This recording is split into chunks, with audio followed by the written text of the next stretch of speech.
All right, Calc, let's take a look at 2.1, problem number 3. And I really wish in this section they had started you off with more questions about average rates of change before diving right into estimating an instantaneous rate of change. But hey, here we are.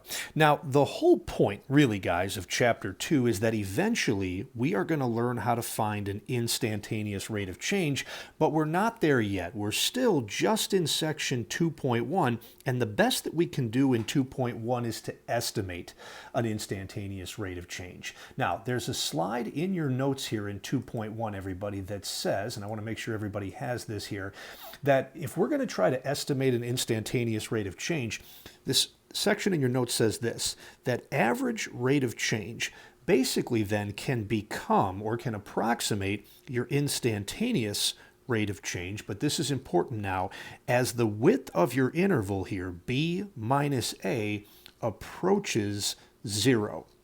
Now, if you remember, b and a are the x values, or I think in the case of the problem we're going to be using here, the t values right here. At any rate, that's your independent variable. And b minus a represents the width of that interval. Now, the width of this interval can never actually equal 0, because that would mean you don't actually have an interval. If b and a had a difference of 0, they'd be the exact same value, and you wouldn't have 2 points to determine the slope of a secant. You'd only have one, and your secant line would actually become a tangent line. Now, I'm getting ahead of myself. That's what we're going to be doing later on in this chapter.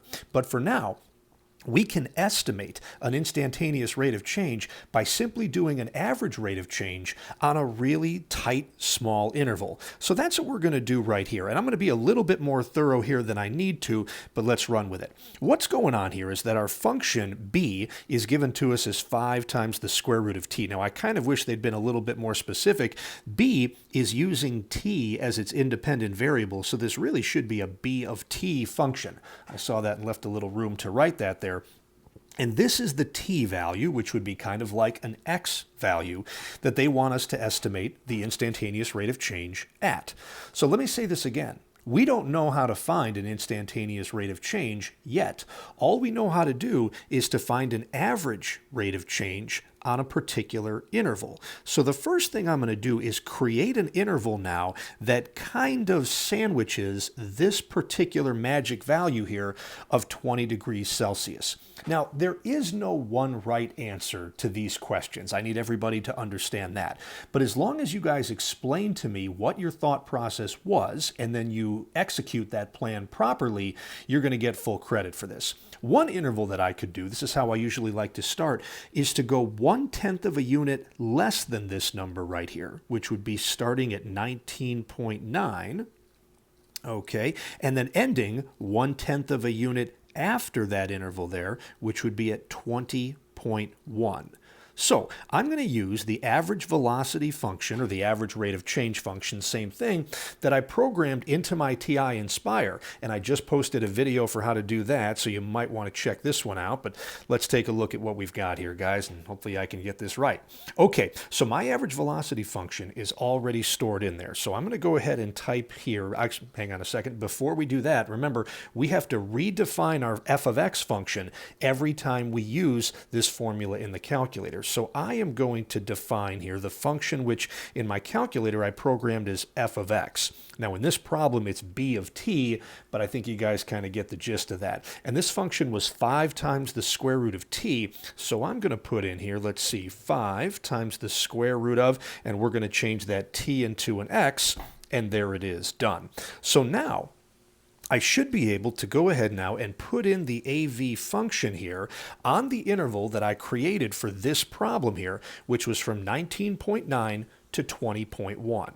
So that's all I have to type in here, guys. Average velocity, or average rate of change, from 19.9 comma to 20.1. Now this is going to give me an average rate of change, a slope of a secant, but on a pretty small interval surrounding t equals 20.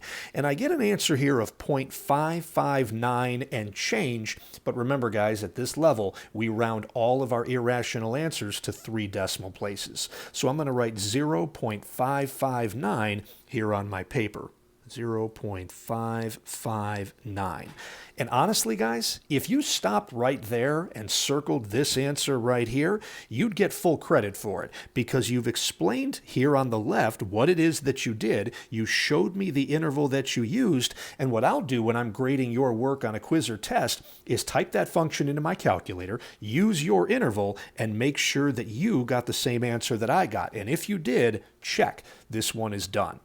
Now listen, we could technically improve on that answer just a little bit. How? We could probably use a smaller, tighter interval here around 20 degrees Celsius.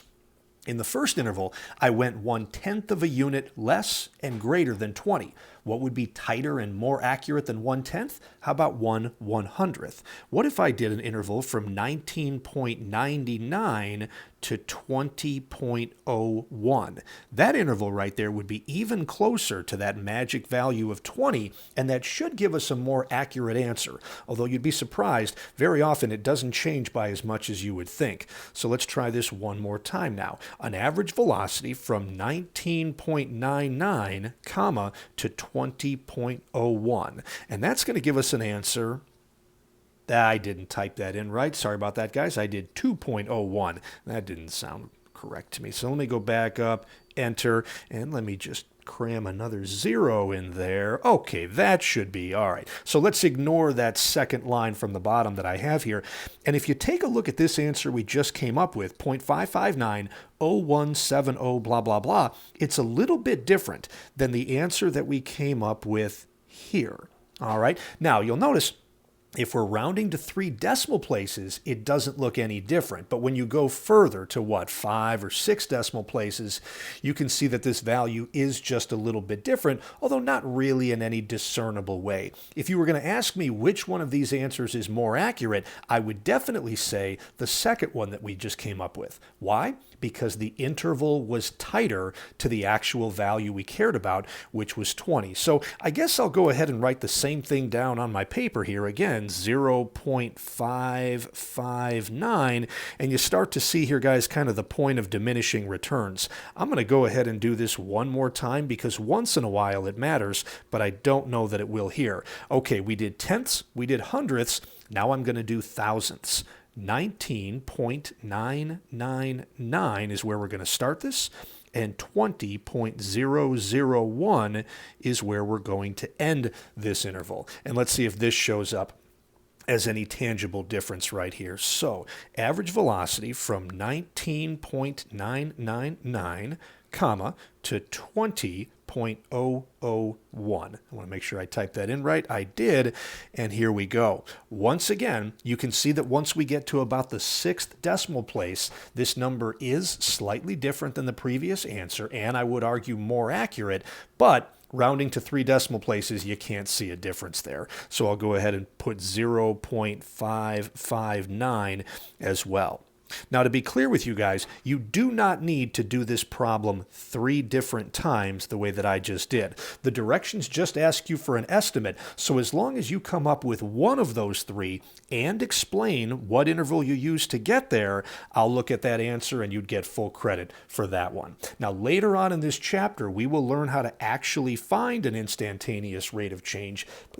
That's what limits are for, and we're just kind of getting warmed up to that idea right now. So the best we can do at this point is estimating an instantaneous rate of change over a really small interval. And the last thing I'll say, you could do it in any one of these ways. I would get in the habit of doing it this way right here, guys. Thousandths are pretty accurate for us, so I'd get in the habit of doing it just once, but with a pretty tight interval there around that particular x value, or in this case, a t value. Okay, so that's number 3.